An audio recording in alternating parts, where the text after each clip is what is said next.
ಮೈಸೂರಿಗೆ ಬಂದ ತಕ್ಷಣ ಇಳಿದ ತಕ್ಷಣ ಛತ್ರಿ ಮರದ ಹತ್ರ ಒಂದು ಹೋಟ್ಲ್ ಕರ್ಕೊಂಡೋಗಿ ಇಡ್ಲಿ ಕೊಡಿಸೋರು ಸರ್. ಎಲ್ಲ ಅಲ್ಲೆಲ್ಲ ಸುತ್ತಾಡ್ಸೋರು, ಪುನಃ ವಾಪಸ್ ಹೋಗೋ ಬಸ್ಸಿಗೆ ಕಾಸು ಕೊಡೋರು, ಇಷ್ಟು ಎನ್ಕರೇಜ್ ಮಾಡೋರು ಪಾಪ. ಅವ್ರದ್ದೇನಂದರೆ ಎಲ್ಲರಿಗೂ ನಾನು ಕರ್ಕೊಂಡೋಗಿ ಪರಿಚಯ ಮಾಡೋದು, ಇವ್ನಿಗೇನಾದ್ರು ಸಹಾಯ ಮಾಡಿ, ಇವ್ನಿಗೇನಾದ್ರು ಸಹಾಯ ಮಾಡಿ ಅಂತ. ಆ ಕಾಲಕ್ಕೆ ಹೆಚ್ಚು ಕಡಿಮೆ ಒಂದು 50,000 ಜನ ಸರ್. ಆ ದೊಡ್ಡ ಸ್ಕೂಲ್ ಮೈದಾನ, ಅದು ಜನಸಾಗರ. ಅಲ್ಲೆಲ್ಲೋ ಇದ್ದಾರೆ ರಾಜ್ಕುಮಾರ್ ಅವರು ವೇದಿಕೆ ಮೇಲೆ ಬಂದರು ನೋಡಿ. ಅವ್ರು ಆಶ್ಚರ್ಯಪಟ್ಟರು, ಅವ್ರು ನೀನು ಮಾಡಿರೋದ, ನೀನೇ ಮಾಡ್ರು, ಅಷ್ಟು ಫೋಟೋ ತೆಗೆದಂಗಿರೋದು ಸರ್, ಅಷ್ಟು ಚಂದ ಮಾಡುವೆ ನಾನು. ಅವ್ರು ಬರೋದೊಂದು ವಾರ ಅಂತಲೇ ಮುಂದೆ ಇಟ್ಬಿಟ್ರು ಸರ್ ಆಫೀಸ್ ರೂಮಲ್ಲಿ. ಯಾರು ಹೋದ್ರು ಅದನ್ನ ನೋಡ್ಕೊಂಡು ಹೋಗ್ಬೇಕು, ನೋಡ್ಕೊ ಬರ್ಬೇಕು. ನಾನು ಹೀರೋ ಥರ ಆಗ್ಬಿಟ್ಟೆ ಅಲ್ಲಿ.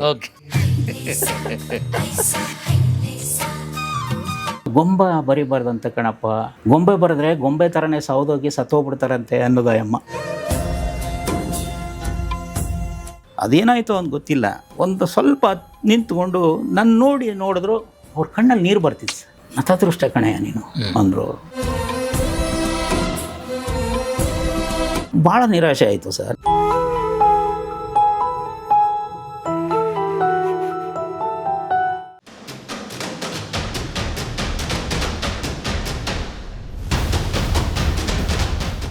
ಅವರು ಅದನ್ನು ಎಲ್ಲ ಶಾಲಾ ಮಕ್ಕಳ ಹತ್ರ ಎಲ್ಲ ಆ ಕಾಲಕ್ಕೆ 4 ಆಣಿ ಎಲ್ಲ ವಸೂಲಿ ಮಾಡಿ ಬ್ಯೂಟಿಫುಲ್ ಫ್ರೇಮ್ ಹಾಕ್ಸಿ ಅದಕ್ಕೆ ಅವ್ರು ಬರೋದೊಂದು ವಾರ ಅಂತಲೇ ಮುಂದೆ ಇಟ್ಬಿಟ್ರು ಸರ್ ಆಫೀಸ್ ರೂಮಲ್ಲಿ. ಯಾರು ಹೋದ್ರು ಅದನ್ನ ನೋಡ್ಕೊಂಡು ಹೋಗ್ಬೇಕು, ನೋಡ್ಕೊ ಬರ್ಬೇಕು. ನಾನು ಹೀರೋ ಥರ ಆಗ್ಬಿಟ್ಟೆ ಅಲ್ಲಿ.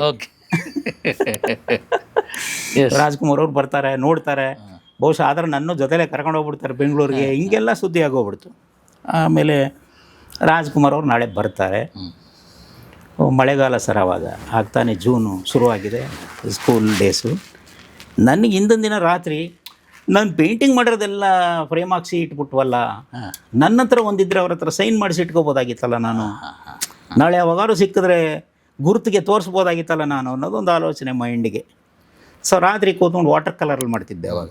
ಇಡೀ ರಾತ್ರಿ ಕೂತ್ಕೊಂಡು ಒಂದು ಪೇಂಟಿಂಗ್ ಮಾಡಿದೆ. ಅವ್ರದ್ದು ಕೆಳಗಡೆ ಸ್ವಲ್ಪ ಜಾಗ ಬಿಟ್ಟುಕೊಂಡು ಸೈನ್ ಮಾಡಿಸೋಕ್ಕೆ ಮಾಡಿ ಎಲ್ಲ ಪೇಂಟಿಂಗ್ ಮಾಡಿಕೊಂಡು ಬೆಳಗಿನ ಜಾವ ಈ ಡ್ರೈ ಆಗ್ತಾ ಇಲ್ಲ, ಅದನ್ನೇನೇನು ಮಾಡಿ ಡ್ರೈ ಮಾಡಿಕೊಂಡು ಅಲ್ಲಿಂದ ಬೆಳಿಗ್ಗೆ 10-10:30 ಕಾಮಗೆರೆ ಅಂತ ಒಂದು ಊರು ಸರ್, ಅಲ್ಲಿ ಹಾಸ್ಟೆಲ್ ನಂದು.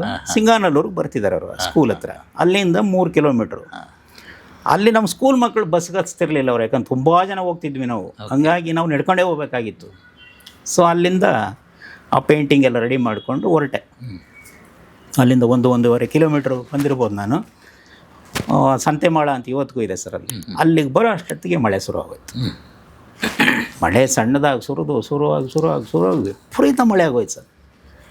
ಅಲ್ಲಿ ಬೇರೆ ನಿಂತ್ಕೊಳ್ಳೋಕೆ ಏನು ಚಾವಡಿ ಅದು ಇದು ಜಾಗನೇ ಇರಲಿಲ್ಲ.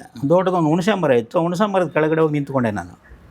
ಪೇಂಟಿಂಗ್ ಇತ್ತು, ನ್ಯೂಸ್ ಪೇಪರ್ ಹಾಕೊಂಡಿದ್ದೆ ನಾನು ರೆಜೆಂಟಲ್ಲಿ. ಶರ್ಟ್ ಒಳಗೆ ಹಾಕೊಂಡು ತಪ್ಕೊಂಡು ನಿಂತಿದ್ದೀನಿ ಸರ್. ಹೋಗ್ತಾ ನಾನು ಜೊತೆಗೆ ಪೇಂಟಿಂಗ್ ಎಲ್ಲ ತೊಯ್ದೋಯ್ತು. ನನ್ನ ಕಲರೆಲ್ಲ ಶರ್ಟು ಚಡ್ಡಿ ಎಲ್ಲ ಕಾಗೋಗ್ಬಿಡು ಸರ್. ತೆಗೆದು ನೋಡಿದ್ರೆ ಏನೂ ಉಳಿಲಿಲ್ಲ. ಅದಾದಮೇಲೆ ಮತ್ತೆ ಅಲ್ಲಿ ಮಳೆ ಕಡಿಮೆ ಆಯಿತು. ಕಡಿಮೆ ಆದಮೇಲೆ ಮೈಕ್ ಸೌಂಡ್ ಕೇಳ್ತಾ ಇದೆ ನನಗೆ, ರಾಜ್ಕುಮಾರ್ ಅವ್ರು ಬರ್ತಾ ಇದ್ದಾರೆ ಅಂತ. ಬಂದಾಯಿತು ಮತ್ತೆ ಅಲ್ಲಿಂದ ಓಡೋಕ್ಕೆ ಶುರು ಮಾಡಿದೆ. ಬಂದು ಅಲ್ಲಿ ಬರೋ ಅಷ್ಟೊತ್ತಿಗೆ ಆ ಕಾಲಕ್ಕೆ ಹೆಚ್ಚು ಕಡಿಮೆ ಒಂದು 50,000 ಜನ ಸರ್. ಆ ದೊಡ್ಡ ಸ್ಕೂಲ್ ಮೈದಾನ, ಅದು ಜನಸಾಗರ. ಅಲ್ಲೆಲ್ಲೋ ಇದ್ದಾರೆ ರಾಜ್ಕುಮಾರ್ ಅವರು ವೇದಿಕೆ ಮೇಲೆ ಬಂದಾದ್ಮೇಲೆ ನಾನು ಎಲ್ಲೋ ದೂರ ಇದ್ದೀನಿ, ಹೋಗೋಕ್ಕಾಗ್ತಾಯಿಲ್ಲ ಅಲ್ಲಿಗೆ. ಎಲ್ಲ ಆ ಸಂದರ್ಭ ಬಂತು. ರಾಜಶೇಖರ್ ಮಾಸ್ಟರ್ ನನ್ನ ಹುಡುಕ್ತಿದ್ದಾರೆ, ಹಾಗೆ ಫೋಟೋನೂ ಅವ್ರಿಗೆ ಗಿಫ್ಟ್ ಮಾಡ್ತಿದ್ದಾರೆ. ನಮ್ಮ ಹುಡುಗ ಪರಿಚಯನೂ ಮಾಡ್ತಿದ್ದಾರೆ ನನ್ನ. ಇಲ್ಲೆಲ್ಲೋ ಇದ್ದಾನೆ ನಾನು ಎಲ್ಲ ಅಲ್ಲೆಲ್ಲೋ ಇದ್ದೇನೆ, ಸಾರ್ ಇಲ್ಲಿದ್ದೀನಿ ಜಂಪ್ ಮಾಡ್ತಿದ್ದೀನಿ ಸರ್ ನಾನು. ಕೊನೆಗೂ ನಾನು ವೇದಿಕೆ ಹತ್ರ ಹೋಗೋಕ್ಕಾಗಲಿಲ್ಲ. ಆ ಪೇಂಟಿಂಗ್ ಅವರು ಕೊಟ್ಟರು, ಅದೆಲ್ಲ ಆಯಿತು. ಫಂಕ್ಷನ್ ಮುಗಿದ ಮೇಲೆ ಹೊರಟೋದ್ರು ರಾಜ್ಕುಮಾರ್ ಅವರು. ಜನ ಎಲ್ಲ ಡಿಸ್ಪ್ಯಾಚ್ ಆದರು ಸರ್. ಬರೀ ಖಾಲಿ ಮೈದಾನ, ಆ ಕಡೆ ಸ್ಕೂಲು, ಈ ಕಡೆ ನಾನು ಒಬ್ಬನೇ ಹೊಂಗೆ ಮರದ ಕೆಳಗಡೆ ನಿಂತ್ಕೊಂಡಿದ್ದೀನಿ. ಒಳಗಡೆ ಹೋದರೆ ಮಾಸ್ಟ್ರು ಈ ಎಗ್ಗಮಗ ಹೊಡಿತಾರೆ, ಅಲ್ಲಿ ಬೈತಾರೆ ನನಗೆ, ಎಂಥ ಕೆಲಸ ಮಾಡಿದೆ ಅಂತ. ಅಲ್ಲಿಗೆ ಹೋಗಲೇ ಇಲ್ಲ ನಾನು. ವಾಪಸ್ ಅಲ್ಲಿಂದ ಹಾಸ್ಟೆಲ್ ಕಡೆಗೆ ಹೊರಟೆ ಸರ್, ನಡ್ಕೊಂಡು ಒಬ್ಬನೇ. ಅದೇ ಕಟ್ಟೆ ಸಂತೆ ಮೈದಾನದ ಹತ್ರ ಅಲ್ಲಿ ಬಂದು ಕೂತ್ಕೊಂಡು ಬಿಕ್ಕಿ ಅಳ್ತಾ ಇದ್ದೀನಿ ನಾನು. ಎಂಥ ಅವಕಾಶ ಮಿಸ್ ಆಗೋಯ್ತು ಅಂತ. ಅದಾದಮೇಲೆ ಅವ್ರು ಹಂಗೆ ಒಂದು ಸ್ಕೂಟಿ ಇತ್ತು ಅವ್ರದ್ದು, ಓಡಾಡ್ತಿದ್ದಾರೆ. ಅದು ಬಂದರು ಅವರು. ಅವ್ರಿಗೆ ಗೊತ್ತಾಯ್ತು ಏನೋ ಆಗಿದೆ ಅಂತ. ನಿಲ್ಲಿಸ್ಬಿಟ್ಟು ಬಂದು ನನ್ನ ಪಕ್ಕದಲ್ಲಿ ಕೂತ್ಕೊಂಡು ನೋಡಿದ ತಕ್ಷಣ ಯಾಕೋ ಅಂದರು. ನಾನು ಹಿಂಗೆ ಹೇಳಿದೆ. ಅವ್ರು ಏನೂ ಹೇಳಿಲ್ಲ ಸರ್. ಸರಿ ಬಿಡು, ಅದಕ್ಕೆ ಯಾಕೆ ಯೋಚನೆ ಮಾಡ್ತೀಯ, ಈಗ ನಿನಗೆ ರಾಜ್ಕುಮಾರ್ ಗೊತ್ತಪ್ಪ, ರಾಜ್ಕುಮಾರ್ ಅವರು ನೀ ಗೊತ್ತಿಲ್ವಲ್ಲ, ಅವ್ರಿಗೆ ನೀ ಗೊತ್ತಿದ್ದರೆ ನಿನಗೆ ಕರ್ಸೋರಲ್ಲಿ, ಅವ್ರಿಗೆ ಗೊತ್ತಾಗೋ ಥರ ಬೆಳಿ ಅಷ್ಟೇ ಅಂದ್ಬಿಟ್ಟು ಬಾ ಕೂತ್ಕೊ ಅಂದ್ಬಿಟ್ಟು ಕೂರಿಸ್ಕೊಂಡು ಹಾಸ್ಟೆಲ್ ಹತ್ರ ಬಂದುಬಿಟ್ಟು. ಸ್ಫೂರ್ತಿದಾಯಕ ಮಾತಲ್ಲ ಸರ್ ಅದು. ಹೌದು ಸರ್, ಪಾಸಿಟಿವ್. ಅವ್ರಿಗೆ ಗೊತ್ತಾಗೋ ಥರ ಬೆಳಿ ಅಷ್ಟೇ ಅಂಥೇಳಿ ಹಿಂದ್ಗಡೆ ಕೂರಿಸ್ಕೊಂಡು ಹಾಸ್ಟೆಲ್ ಮುಂದೆ ತಂದು ಬಿಟ್ಬಿಟ್ಟು ಹೋದರು ಅವರು. ಓಕೆ. ಅಲ್ಲಿಂದ ಇದು ಪೇಂಟಿಂಗ್ ಅಂತ ಇನ್ನೂ ವಿಪರೀತ. ಅಷ್ಟು ಇಡೀ ರಾತ್ರಿ ಎಲ್ಲ ಮಕ್ಕಳೆಲ್ಲ ಕೂತ್ಕೊಂಡು ಮಲ್ಕೊಬಿಟ್ಮೇಲೆ ನಾನು ಪೇಂಟಿಂಗ್ ಮಾಡೋಕ್ಕೆ ಶುರು ಮಾಡಿದೆ. ವಿಪರೀತ ಆಗೋಯ್ತು ಸರ್ ಅದು. ಅಲ್ಲಿಂದ ಕೊನೆಗೆ ಹೋಗ್ತಾ ಅದು ಮುಗಿದ ಮೇಲೆ SSLCಗೆ ಬಂದೆ, ಮೈಸೂರು ಸೆಂಟ್ ಫಿಲೋಮಿನಾಸ್ಗೆ. ಅಲ್ಲಿ ಬಂದಮೇಲೆ ಅಲ್ಲೂ ಕೂಡ ಇದಕ್ಕೆ ಎನ್ಕರೇಜ್ಮೆಂಟ್ ಜಾಸ್ತಿ ಆಯಿತು. ಜಾಸ್ತಿ ಆದಮೇಲೆ SSLC ಮುಗೀತು. ಬಂದ ಮೇಲೆ ಇನ್ನೊಬ್ಬರು ಮಾಸ್ಟರ್ ಸಿಕ್ಕಿದ್ರು ಗುರುಗಳು ನನಗೆ, ಪುಟ್ಟರಾಜು ಅಂತ. ಅವರು ನನ್ನ ಪೇಂಟಿಂಗ್ಸ್ ಎಲ್ಲ ನೋಡಿ ಸರ್ ನಮ್ಮ ರಾಜಶೇಖರ್ ಮಾಸ್ಟ್ರಿಗಿಂತನೂ ತುಂಬ ಎನ್ಕರೇಜ್ ಮಾಡೋಕ್ಕೆ ಶುರು ಮಾಡಿದ್ರು ಅವರು. ಇಲ್ಲ ನೀ ಏನಾದರೂ ಮಾಡು, ಇದರಲ್ಲೇ ಹೋಗು, ನೀನು ಇದರಲ್ಲೇ ಹೋಗು ಅನ್ನೋರು. ಸರಿ ಸರ್ ಅಂತ. ನೀವೊಂದು ಕೆಲಸ ಮಾಡು, ಮೈಸೂರಲ್ಲಿ ಕಾವ ಅಂತಿದೆ, ಚಾಮರಾಜೇಂದ್ರ ಅಕಾಡೆಮಿ ವಿಜುವಲ್ ಆರ್ಟ್ಸ್ ಅಂತಿದೆಯಲ್ಲ ಸರ್, ಅಲ್ಲಿಗೆ ಸೇರಿಸ್ತೀನಿ ನಿನ್ನ, ಅಲ್ಲಿ ಸೇರ್ಕೊಬಿಡು ನೀನು, ನಿನಗೊಂದು ಶಾಸ್ತ್ರೀಯವಾಗ ನಿನಗೆ ಸರ್ಟಿಫಿಕೇಟ್ ಸಿಗುತ್ತೆ ಅಂತ ಹಂಗೆ ಶುರು ಮಾಡಿದ್ರು ಅವರು. ಸರಿ, ಅದಕ್ಕೆ ಹಾಸ್ಟೆಲ್ ವ್ಯವಸ್ಥೆಗಳಿಲ್ಲ ಸರ್. ಆಮೇಲೆ ಅವ್ರು ಏನು ಮಾಡೋರು ಪಾಪ, ಯಾವಾಗಲೂ ನನ್ನ ಹಳ್ಳಿಯಿಂದ ಕರ್ಕೊಬರೋರು.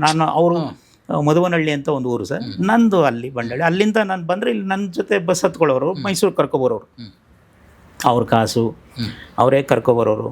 ಮೈಸೂರಿಗೆ ಬಂದ ತಕ್ಷಣ ಇಳಿದ ತಕ್ಷಣ ಛತ್ರಿ ಮರದ ಹತ್ರ ಒಂದು ಹೋಟ್ಲಿಗೆ ಕರ್ಕೊಂಡು ಇಡ್ಲಿ ಕೊಡಿಸೋರು ಸರ್. ಅಲ್ಲೆಲ್ಲ ಸುತ್ತಾಡ್ಸೋರು. ಪುನಃ ವಾಪಸ್ ಹೋಗೋ ಬಸ್ಸಿಗೆ ಕಾಸು ಕೊಡೋರು. ಇಷ್ಟು ಎನ್ಕರೇಜ್ ಮಾಡೋರು ಪಾಪ. ಅವ್ರದ್ದೇನೆಂದರೆ ಎಲ್ಲರಿಗೂ ನಾನು ಕರ್ಕೊಂಡೋಗಿ ಪರಿಚಯ ಮಾಡೋದು, ಇವ್ನಿಗೇನಾದ್ರು ಸಹಾಯ ಮಾಡಿ ಅಂತ. ಆಮೇಲೆ ಕೊನೆಗೆ ಹಾಸ್ಟೆಲ್ ಬೇಕಾಗಿತ್ತಲ್ಲ, ಅಲ್ಲಿ ನಮ್ಮ JSS ಹಾಸ್ಟೆಲ್ ಇತ್ತು. ಒಂದು ಕೆಲಸ ಮಾಡೋಣ, ಬುದ್ಧಿಯವ್ರನ್ನ ಭೇಟಿ ಮಾಡೋಣ.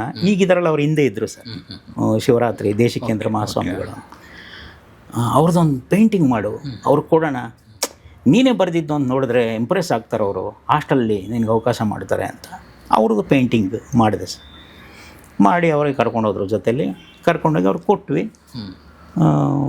ನೋಡಿ ಅವ್ರು ಆಶ್ಚರ್ಯಪಟ್ಟರು. ಅವ್ರು ನೀನೇ ಮಾಡಿರೋದ, ಅಷ್ಟು ಫೋಟೋ ತೆಗೆದಂಗಿರೋದು ಸರ್, ಅಷ್ಟು ಚಂದ ಮಾಡುವೆ ನಾನು. ಆಮೇಲೆ ನಿನಗೇನು ಬೇಕಂದ ಹಾಗೆ ಅಂದರು. ಅವ್ರು ಹೇಳಿದ್ರು, ಮಾಸ್ಟ್ರು ಒಂದು ಹಾಸ್ಟೆಲ್ ವ್ಯವಸ್ಥೆ ಮಾಡಿಸ್ಕೊಡಿ. ಹಿಂಗೆ ಆಯಿತು, ಮಾಡೋಣ ಬಿಡು ಅಂತ ಎಲ್ಲ ಆಯಿತು, ಮಾಡಿಕೊಟ್ರು ಸರ್. ನನಗೇನಾಯ್ತು, ಅಲ್ಲಿಂದ ಕಾವಕ್ಕೆ ಹೋಗೋಕ್ಕೆ ತುಂಬ ಡಿಸ್ಟೆನ್ಸ್ ಆಗೋದು. ಅಲ್ಲಿ 8 ಗಂಟೆಗೆ ಹೋಗ್ಬೇಕಿತ್ತು, ಇಲ್ಲಿಂದ ಹೋಗೋಕ್ಕಾಗ್ತಿರ್ಲಿಲ್ಲ. ಆ ಸಮಸ್ಯೆನ ಅವ್ರಿಗೆ ಹೇಳಿದೆ ನಾನು, ಪುಟ್ಟರಾಜ್ ಮಾಸ್ಟ್ರಿಗೆ. ಹೌದಾ, ಒಂದು ಕೆಲಸ ಮಾಡೋಣ, ಕಾವ ಹಿಂಭಾಗನೇ ಒಂದು ಬಾಯ್ಸ್ ಹೋಮ್ ಇದೆ, ಕ್ರಿಶ್ಚಿಯನ್ ಬಾಯ್ಸ್ ಹೋಮ್, ಹಾಸ್ಟೆಲ್ಲೇ ಅದುವೆ. ಆ ಬಿಷಪ್ದೊಂದು ಫೋಟೋ ಬರೀ ನೀನು. ಕನೆಕ್ಷನ್ ಇಲ್ಲಿ ಹೆಂಗಾಗುತ್ತೆ ಅಂತ ಹೇಳಿದ್ರೆ, ಸರ್ ನಾ ಬಿಷಪ್ ಯಾರು ಗೊತ್ತಿಲ್ಲ ಸರ್ ಅಂತ. ಅಯ್ಯೋ ದಡ್ಡ ಅಂತೇಳಿ ಒಂದು ನ್ಯೂಸ್ ಪೇಪರಲ್ಲಿ ಸರ್ ನಮ್ಮ ಬಿಷಪ್ಪು ಪೋಪ್ ಜಾನ್ ಪಾಲ್ ಅವ್ರಿಗೆ ಅವರೇನೋ ಒಂದು ಕಾನ್ವರ್ಜೇಷನ್ ಮಾಡೋ ಥರ ಏನೋ ಒಂದು ಫಂಕ್ಷನ್ದು ಒಂದು ಫೋಟೋ, ಅದನ್ನು ನ್ಯೂಸ್ ಪೇಪರ್ ಇತ್ತು. ಅದು ನಾನು ಕಟ್ ಮಾಡಿ ನೋಡಿ, ಇವರೇ ಬಿಷಪ್ಪು, ಇವರೇ ಪೋಪ್ ಜಾನ್ ಪಾಲು, ಒಂದು ಪೇಂಟಿಂಗ್ ಮಾಡಿ ಅವ್ರನ್ನ ಅಂತ ಕೊಟ್ಟರು ಸರ್.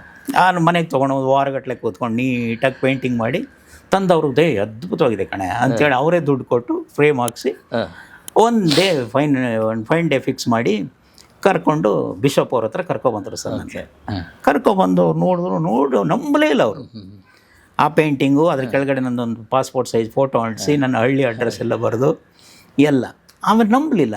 ಈ ಬ್ಯಾಗಲ್ಲಿ ಇನ್ನೊಂದಷ್ಟು ಪೇಂಟಿಂಗ್ ಇತ್ತು ನಂದು, ಅದು ತೋರಿಸು ಅಂತ ಸಾಕ್ಷಿಗೆ. ಹೌದು ಸರ್. ಅದನ್ನೆಲ್ಲ ತೊಗೊಂಡು ನೋಡಿ ಭಾಳ ಇಂಪ್ರೆಸ್ ಆದರು ಸರ್. ಇಂಪ್ರೆಸ್ ಆಗಿ ಸರಿ ನಾನು ವ್ಯವಸ್ಥೆ ಮಾಡ್ತೀನಿ, ನಾನೀಗ ಸದ್ಯ ಇರಲ್ಲ, ಒಂದು 20 ಡೇಸ್ ಆಗುತ್ತೆ, ನಾನು ಇಟಲಿ ಪ್ರವಾಸ ಇದೆ, ಅಲ್ಲಿಂದ ಬಂದಮೇಲೆ ನೀನು ಬಾ, ನಿನಗೆ ಸಹಾಯ ಮಾಡ್ತೀನಿ ಅಂತೇಳಿ ಹೇಳಿದ್ರು.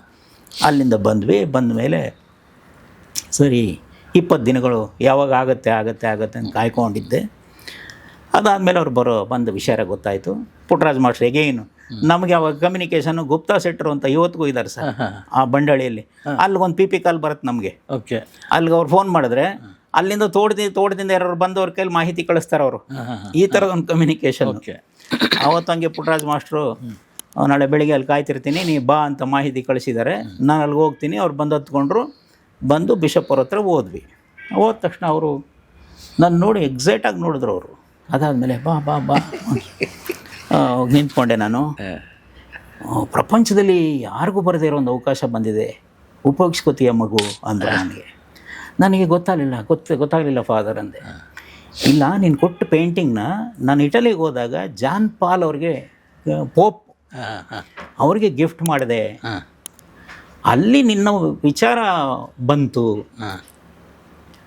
ನಿನ್ನ ಆಸೆ ಏನಿದೆ ಅಲ್ಲಿ ಹೇಳಿದೆ, ಅವನಿಗೆ ಇಲ್ಲೇ ಎಜುಕೇಷನ್ ಕೊಡಿಸಿ ಅಂದರು. ನೀನು ಮನ್ಸು ಮಾಡಿದ್ರೆ 10 ವರ್ಷ ನಿನಗೆ ಇಟಲಿಯಲ್ಲಿ ಅವಕಾಶ ಆಗುತ್ತೆ ಅಂತಂದ್ರು. ನನಗೆ ಏನು ಅರ್ಥ ಆಗ್ತಾ ಇಲ್ಲ ಸರ್ ಆವಾಗ. ನಮ್ಮ ಪುಟ್ಟರಾಜ್ ಮಾಸ್ಟ್ರು ನಿಂತಲ್ಲೇ ಪಾಪ ಅಷ್ಟು ಎಕ್ಸೈಟ್ ಆಗೋದ್ರು ಅವರು. ನಮ್ಮ ತಂದೆ ತಾಯಿ ಕೇಳ್ತೀನಿ ಸರ್ ಅಂತಂದೆ ನಾನು. ಇಲ್ಲ ನಾನು ಒಪ್ಪಿಸ್ತೀನಿ ಫಾದರ್ ಅಂದರು ಅವರು. ಅದೆಲ್ಲ ಆಯಿತು, ಸರಿ ಅಂಥೇಳಿ ಒಪ್ಕೊಂಡ್ವಿ, ಬಂದ್ವಿ. ದಡ್ಡ ನಾನು ಒಪ್ಪಿಸ್ತೀನಿ ನಡಿ, ಯಾರಿಗೆ ಬರುತ್ತೋ ಇದು, ಯಾರಿಗೂ ಬರಲ್ಲ ಕಣೆ, ನಾ ಹೇಳ್ತೀನಿ ನಡಿ ನಿಮ್ಮ ಅಪ್ಪ ಅಮ್ಮನಿಗೆ ಅಂಥೇಳಿ ನನ್ನ ಜೊತೆನೇ ಬಂದು ನಮ್ಮ ಹಳ್ಳಿಗೆ ಬಂದು ತೋಟದ ಮನೇಲಿ ನಾವು ಕೂರಿಸ್ಕೊಂಡು ನಮ್ಮ ತಂದೆ ತಾಯಿ ಎಲ್ಲರೂ. ಇಲ್ಲ, ಒಂದು ಭಾಳ ಅದ್ಭುತವಾದ ಸಾಧನೆ ಅದು, ನೀವು ಅಷ್ಟು ಈಸಿಯಾಗಿ ತೊಗೋಬೇಡ್ರಿ ಅದನ್ನ.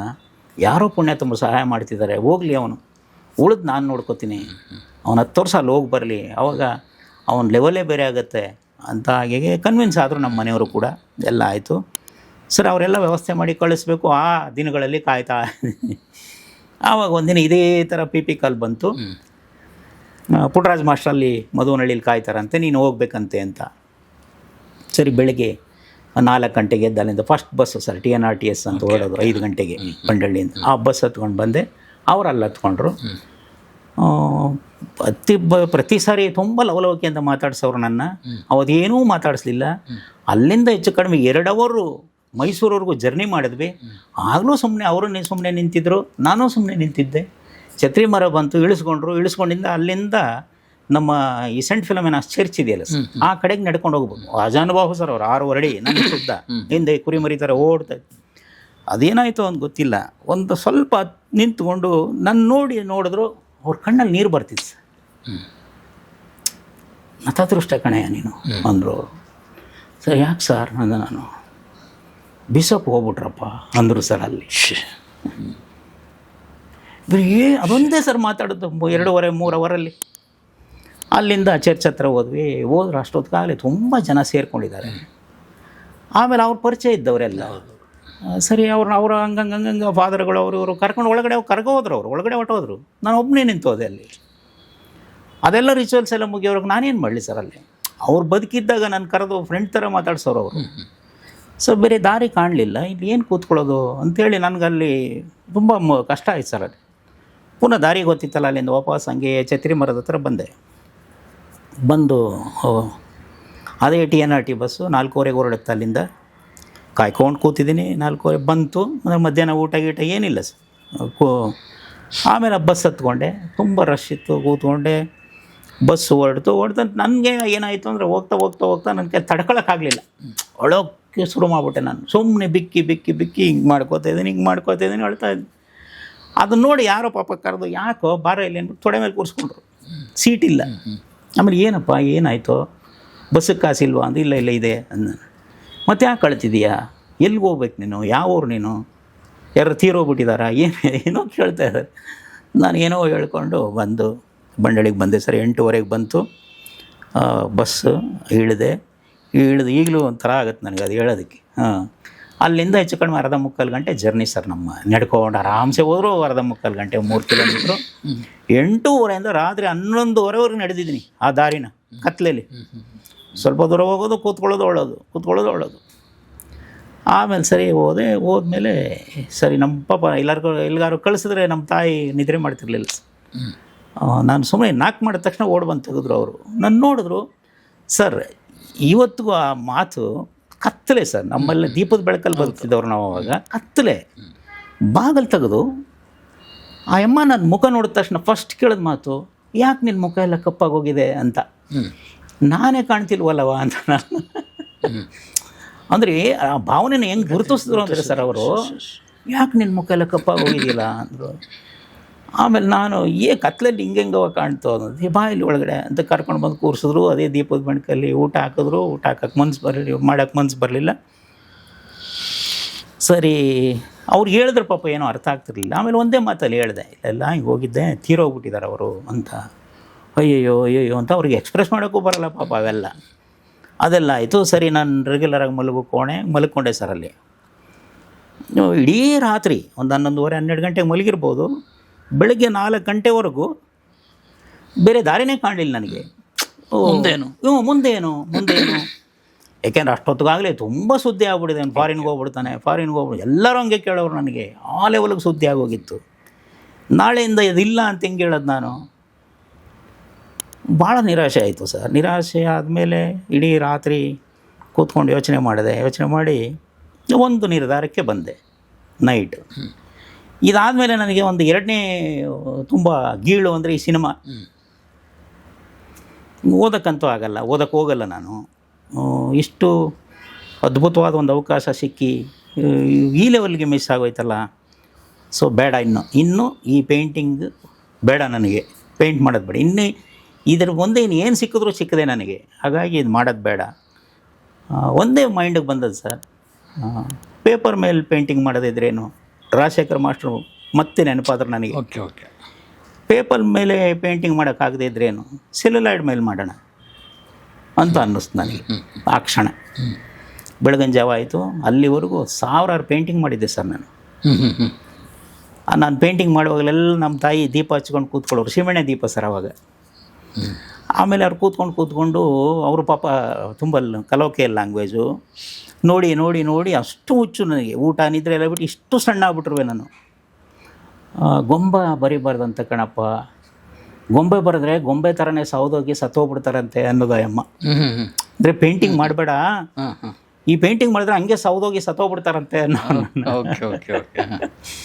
ಏನೂ ಆಗಲ್ಲ, ದೀಪ ಏರ್ಸವ ಅನ್ನುವೆ ನಾನು. ಬತ್ತಿ ಕಡಿಮೆ ಆದರೆ ಹಂಗೆ ನಾನು ಪೇಂಟಿಂಗ್ ಮಾಡುವಾಗಲೆಲ್ಲ ಅಮ್ಮ ನಾನು ಮುಗಿಸೋವರೆಗೂ ಆ ದೀಪ ಹಚ್ಕೊಂಡು ಅದು ಕಡಿಮೆ ಆದಾಗಲೆಲ್ಲ ಬೆಳಕು ಜಾಸ್ತಿ ಮಾಡ್ಕೊಂಡು ಕೂತ್ಕೊಳ್ಳೋರು ಯಾವಾಗಲೂ. ಆ ಥರ ಮಾಡಿದ ಪೇಂಟಿಂಗ್ಸು. ಆ ಪುಸ್ತಕ ಹೆಂಗೆ ಸರ್ಪ್ರೈಸಿಂಗ್ ಆಗಿ ಹೆಂಗಿತ್ತು ಅಂದರೆ, ಓಪನ್ ಮಾಡಿದ್ರೆ ಹೌ ಫಿಲ್ಮ್ಸ್ ಆರ್ ಮೇಡ್ ಅಂತ ಏನು ಹೊಡಿತಾನೆ ಮನುಷ್ಯ. ಆ್ಯಕ್ಟ್ರ್ಗಳಿಗೆ ಹೆಂಗೆ ಹೇಳ್ತಾನೆ, ಬೆಂಕಿ ಅವ್ನು ನೋಡಿದ್ರೆ ನಡುಕ್ತಾರೆ. ಓ ಇದು ಸಿನಿಮಾ ಹಿಂದೆ ಇದ್ದಾರೆ ಯಾರೋ, ನಾನು ಅದಾಗಬೇಕು, ಸಿನಿಮಾ ಡೈರೆಕ್ಟರ್ ಆಗೋಣ ಅಂತ ಹೊರಟೆ. ನಾನು ಅಂದ್ಕೊಂಡೆ ಅಘೋಷಿತವಾಗಿ, ನಾನು ಬಿಟ್ಟರೆ ಡೈರೆಕ್ಟ್ ಮಾಡ್ತೀನಿ ಅನ್ನಂಗೆ ಆಗ್ಬಿಟ್ಟೆ ನಾನು. ಇದಕ್ಕೆ ದುಡ್ಡು ಹಾಕೋರು ಬೇಕಲ್ಲ ಸರ್. ಯಾರು ಬೆಳ್ಳಿಗೆ ಓಡಾಡ್ತಾರೆ ಅವ್ರಿಗೆಲ್ಲ ಕತೆ ಹೇಳುವೆ ನಾನು. ಯಾರು ಕಾರಲ್ಲಿ ಬಂದರೆ ಇವ್ರ ಹತ್ರ ದುಡ್ಡಿದೆ ಅಂತ ಹೇಳೋದು. ಒಂದು 10-15 ಜನ ಸೇರಿಕೊಂಡು ಸಣ್ಣದಾಗಿ ಎಲ್ಲರೂ ದುಡ್ಡು ಹಾಕಿ ಈ ಪ್ರಣಯದ ಪಕ್ಷಿಗಳು ಅನ್ನೋ ಸಿನಿಮಾನ ಲಾಂಚೇ ಮಾಡಿದ್ವಿ ನಾವು.